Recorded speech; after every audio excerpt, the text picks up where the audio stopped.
नमस्कार प्रिय भक्तों, हमारे सरल कर्म कांड एंड भजन सीख हरिओम चैनल पर स्वागत है। आज हम आप लोगों को प्रथम अध्याय श्री सत्यनारायण व्रत कथा का अध्ययन करेंगे। हिंदी में कथा, दोहा, चौपाई, सवैया, छंद इत्यादि आप सभी को बताएंगे। आप सभी भक्तों से निवेदन है कि मेरे वीडियो को शुरू से अंत तक देखें ताकि श्री सत्यनारायण व्रत कथा समझ में आए एवं हमारे चैनल को सब्सक्राइब करें, बेल आइकन के घंटी को प्रेस करें और लाइक करें, कमेंट करें। चलिए वीडियो शुरू करते हैं। शांताकारं भुजगशयनं पद्मनाभं सुरेशं विश्वाधारं गगनसदृशं मेघवर्णां शुभांगं लक्ष्मीकान्तं कमलनयनं योगभिर्धाङ्गं वन्दे विश्वभयहरणं सर्वलोकैकनाथं। नारायणं नमस्कृत्यं नरं चैव नरोत्तमं देवीं सरस्वतीं व्यासो ततो जयमुदीरयेत्। श्री गणेशाय नमः। एक समय मुनि श्रेष्ठ तथा विद्याभूषण श्री व्यास जी श्रोतागणों से कहते हैं कि एक समय नैमिषारण्य में शौनक इत्यादि 88 सहस्त्र ऋषि वृंद एकत्र होकर परस्पर विचार कर रहे थे कि कलयुग आ रहा है। इस युग में प्राणियों को महान दुख प्राप्त होगा, अतः इस दुख से लोगों को बचाने के लिए क्या उपाय करना चाहिए। उसी समय व्यास जी के परम शिष्य पौराणिक सूत जी अपने शिष्यों के सहित उस स्थान पर पधारे। सूत जी को देखकर ऋषि लोग खड़े हो गए और श्रद्धा पूर्वक उठकर साष्टांग दंडवत किया। इस अवसर पर अतिथि देख उठ के मिले, भरी उर आगम सुप्रेम, चंचल साधु प्रवीण का यह सुकर्म अरुणीम। आवत ही हर से नहीं नैनन नहीं सने, तुलसी तहा न जाइए कंचन वद से में। याते कहत पुकारी के सकल सुनहु देकान, हेमदान गजदान ते बड़ो दान सम्मान। साधु साधु को देख कर खिल उठा जो फूल, बहुठती है नेह की चंचल सरल दुकूल। दलन मोह तम सो सुप्रकाशु, बड़े भाग उर आवहि जासु। उघरहि बिमल बिलोचन ही के, मिटहि दोष दुख भव रजनी के। तत्पश्चात ऋषियों ने श्री सूत जी को उत्तम व पवित्र आसन देकर यथोचित पूजन किया और सूत जी से बोले, हे भगवान, इस समय आपका आना बहुत ही उत्तम हुआ। इस अवसर पर आपका शुभ आगमन ठीक उसी प्रकार है। राम विरह सागर महा, भरत मगन मन होत। विप्रूप धरि पवन सुत, आए गए जिमपूत। अर्थात हम लोग शोक सागर में डूब रहे थे। आपने नौका सदृश हम लोगों का उद्धार करने के लिए पदार्पण किया, यह प्रसन्नता का विषय है। हे प्रभु, कराल कलयुग निकट आ रहा है, धर्म की किस प्रकार रक्षा होगी, इस चिंता से हम सब दुखी हैं। इस कलयुग में इस प्रकार के मनुष्य होंगे। सुनिए सवैया। भगवंत कथा न रुचि जिन्हें, नहीं शास्त्र की बात पे ध्यान धरेंगे। बढ़ के अंग्रेजी कहाएंगे साहब, होटल के मदपान करेंगे। कर खंडन तीर्थ मंदिर का, नहीं पूर्ण कथा रुदान करेंगे। कभी चंचलती पराई चहे, घर की घरनी का न मान करेंगे। अवलातन देखी जवान सभी निज मात पिता को नहीं चाहेंगे। सब झूठ है पूजा विधानो, मंत्र परस्पर सब बात यही कहेंगे। जन भांग धतूर अफीम नशा में निरंतर बिन होश रहेंगे, बिगड़े फिरेंगे बिन पंथ के ओ, बिन घाट के चंचल जुए बहेंगे।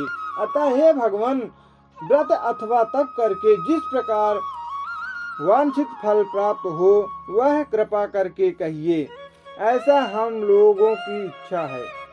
बंदहु पद धरि धरण सिर, विनय करऊ कर जोरी, वर्णौ रघुवर विमल यश, श्रुति सिद्धांत निचोरी।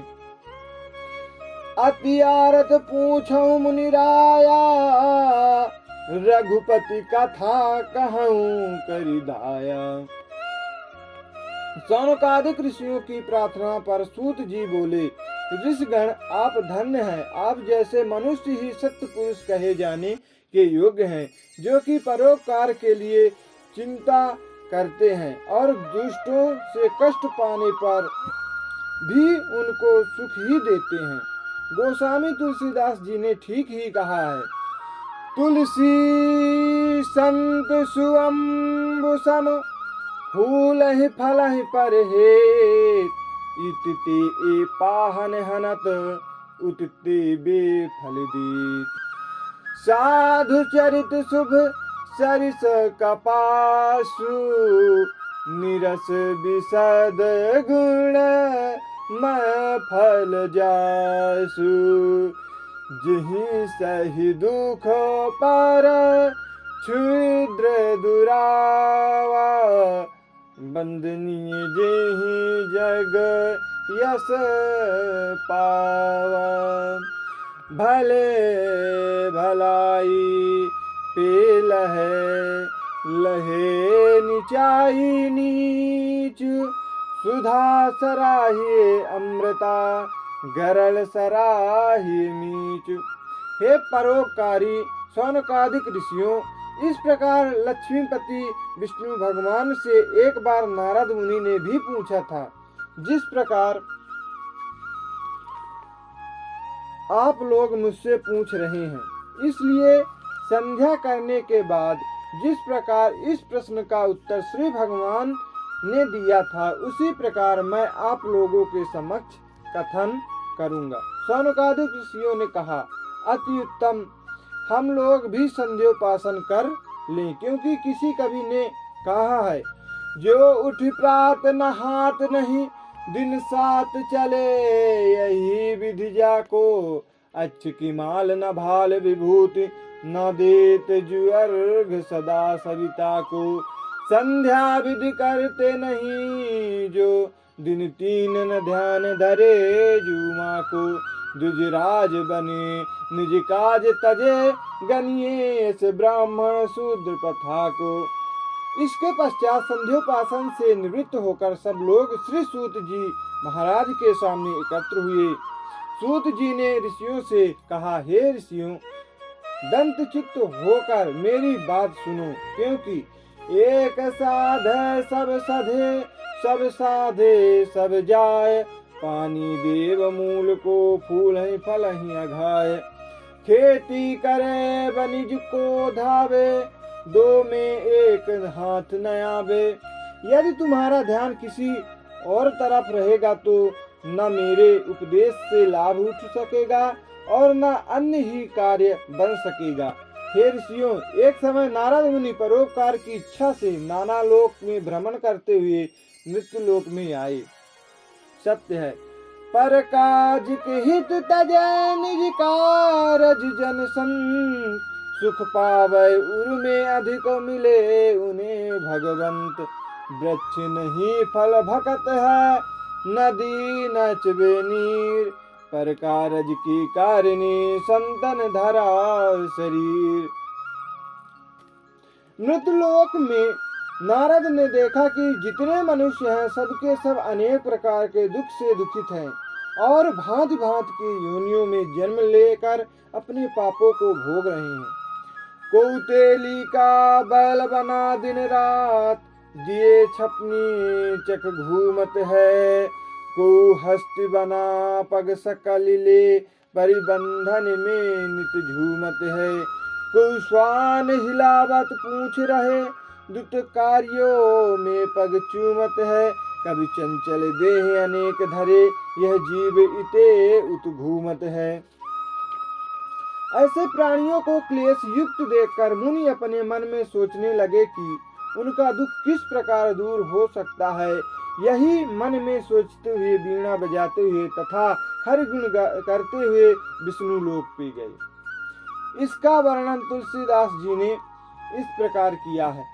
एक बार कर तल कर वीणा, गावत हरि गुण परम प्रवीणा। क्षीर सिंधु गवने मुनिनाथा, जहाँ बस श्रीनिवास श्रुति गाथा।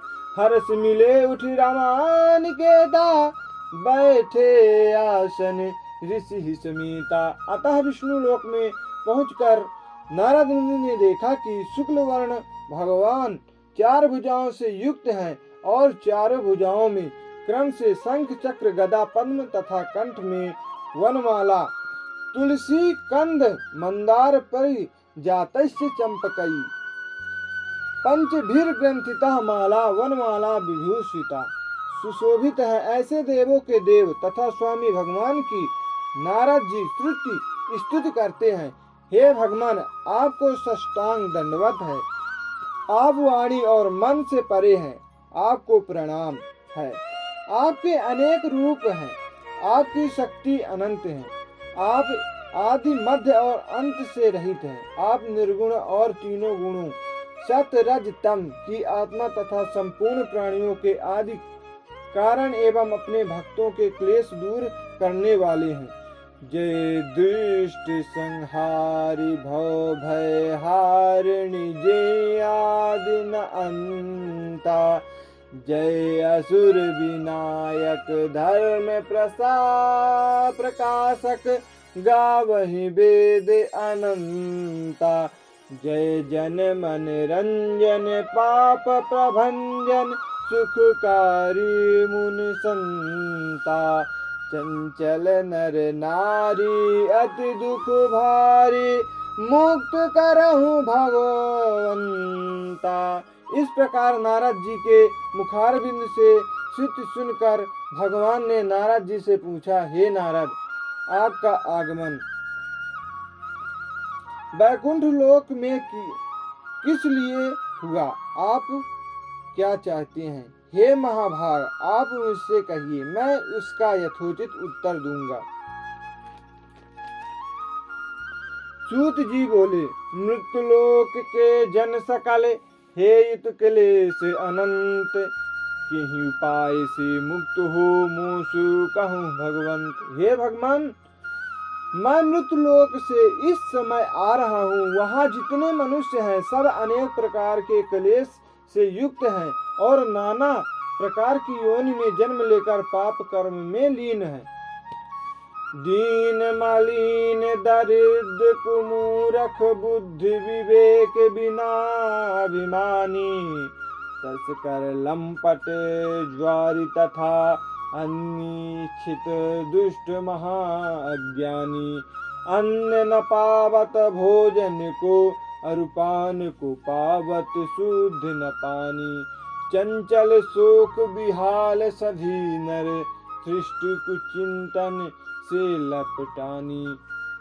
भय विकल खग मृग ही भांति, अपर कथा कैसे कही जाती। यह कलिकाल कठिन उर्गारी, पाप परायण सब नर नारी। इसलिए हे भव भयहारी भगवान, कोई ऐसा उपाय बतलाइए जिससे उन प्राणियों का दुख छूट जाए। यदि आप मुझ पर कृपा रखते हैं तो कहिए, मैं सुनाता हूँ। दीन दयाल बिरुद संभारी, हरहु नाथ मम संकट भारी। श्री भगवान ने नारद जी से कहा, नारद, तुमने भली बात पूछी है, इससे संसार का कल्याण होगा। प्राणी पापों से मुक्त होकर परम पद को प्राप्त होंगे। हे नारद, इस देह को परोपकार में ही लगाना चाहिए, क्योंकि स्वयं न खदन्ति फलानि वृक्षा पिबन्ति नाभ्यः स्वयमेव नद्यः धाराधरो वर्षति नात्महेतु परोपकाराय संता भूतयः। किसी कवि ने सत्य कथन किया है, तरुबर फल नहीं खाते हैं, नदी न चिवे नीर, पर कारज के कारणे साधुन धरा शरीर। हे मुनि श्रेष्ठ नारद, मेरा तो स्वभाव ही यह है कि सब मम प्रिय सब मम उपजाए, सबते अधिक मनुज मुहि भाई। तीन मह दुज दुज मह श्रुतधारी, तीन मह निगमो नीति अनुसारी। यह तन कर फल विषय न भाई, स्वर्ग स्वल्प फल अर दुखदाई। नर समान नहीं कऊ न्युदेही, जीव चराचर अचवच जेहि। नर तन पाई विषय मन देही, पलट सुधाते विष सठ लेहि। जो नर तरहि न भव जलधि, नर समाज अस पाए। सुकृत निंदक मंदमति, अतमहनी गति जाय। श्रोता वक्ता ज्ञान निधि, कथा राम की गूढ़। किम समझे यह जीव जड़, कलिमल ग्रसित विमूढ़। अतः हे नारद, एक छोटा सा उपाय मैं आपसे कह रहा हूँ, ध्यान से सुनो। इसलिए इसी से मानव का कलयुग में कल्याण होगा। हे नारद, तुम्हारे स्नेह से मैं कह रहा हूँ, कलयुग के लिए एक ऐसा उत्तम व्रत है जो कि महापुण्य को प्रदान करने वाला तथा स्वर्ग और पृथ्वी में दुर्लभ है। वह व्रत है सत्यनारायण विष्णु भगवान का व्रत तथा पूजन। जो मनुष्य इस व्रत को धारण करेगा वह दुख से छूट जाएगा, सुख प्राप्त करेगा, वो अंत में मोक्ष को प्राप्त होगा। सत्य है, चहु युग चहु श्रुत नाम प्रभाव, कली विशेष नहीं आन उपाऊ। नारद जादीन चित विशुद्ध, सुनई सत्य कथा करी पूजा। फल लिए ऋतु भव पाई, जो अर्चूर्ण बनायुव विप्र तनुजा। पंचामृत अनहवाय प्रभु, सब देख कर भोग सुने जु मनुजा। ब्राह्मण भोजन करे सहजाति, यह सुख यह दुख मुक्ति उपाय न दूजा। भगवान का वचन सुनकर नारद जी ने कहा, हे जनार्दन, इस व्रत का फल क्या है, क्या विधि है, कब करना चाहिए तथा पहले किसने यह व्रत किया, सब विस्तार पूर्वक वर्णन कीजिए। इस प्रकार नारद जी का वर्णन सुनकर भगवान बोले, हे नारद, यह व्रत समस्त दुख तथा शोक को नष्ट करने वाला और धन धान्य को बढ़ाने वाला, सत्य कथा सुख शोक को दूर करे दे चैन। हे नारद, कलयुग में यह वैभव सुखहीन। इसके अतिरिक्त यह व्रत सौभाग्य शांति तथा सर्वत्र विजय प्राप्त करने वाला है। किसी भी दिन यह व्रत भक्ति और श्रद्धा पूर्वक किया जा सकता है। सायं काल के समय ब्राह्मण और बुजुर्ग जनों के साथ धर्म में तत्पर होकर सत्यनारायण का पूजन करना चाहिए। केले का फल, गौ का दूध, गेहूं का आटा जिसमें चीनी मिश्रित हो, उसके अभाव में चावल का आटा और गुड़ मिलाकर चूर्ण बनावे। सब पदार्थ को एकत्र करके सवाई लगाकर भगवान को अर्पण करे। फिर ब्राह्मण तथा पुस्तक का पूजन करके दक्षिणा देके अपने बुजुर्ग जनों के साथ कथा का श्रवण करे। तत्पश्चात बंधु जनों के सहित ब्राह्मण को भोजन करावे। प्रसाद खाने के बाद नाच गाना बजाना कीर्तन आदि भगवान के सामने करें। इसके बाद जब लोग अपने घर जाने लगे तो सत्यनारायण का नाम स्मरण करते जाए। इस प्रकार हे नारद, यह व्रत जो मनुष्य करेगा वह वांछित फल पाएगा। विशेषकर कलयुग में इससे सरल उपाय और कोई नहीं है। श्री सत्यनारायण व्रत कथा का ये पहला अध्याय। बोलिए वृंदावन बिहारी लाल की जय। आज वीडियो पसंद आया होगा तो लाइक कीजिए, कमेंट कीजिए, चैनल को सब्सक्राइब अवश्य करें। आपको ऐसे ही धर्म संबंधित वीडियो प्राप्त होते रहेंगे, आप उनका भी लाभ लेते रहेंगे। धन्यवाद। हर हर महादेव।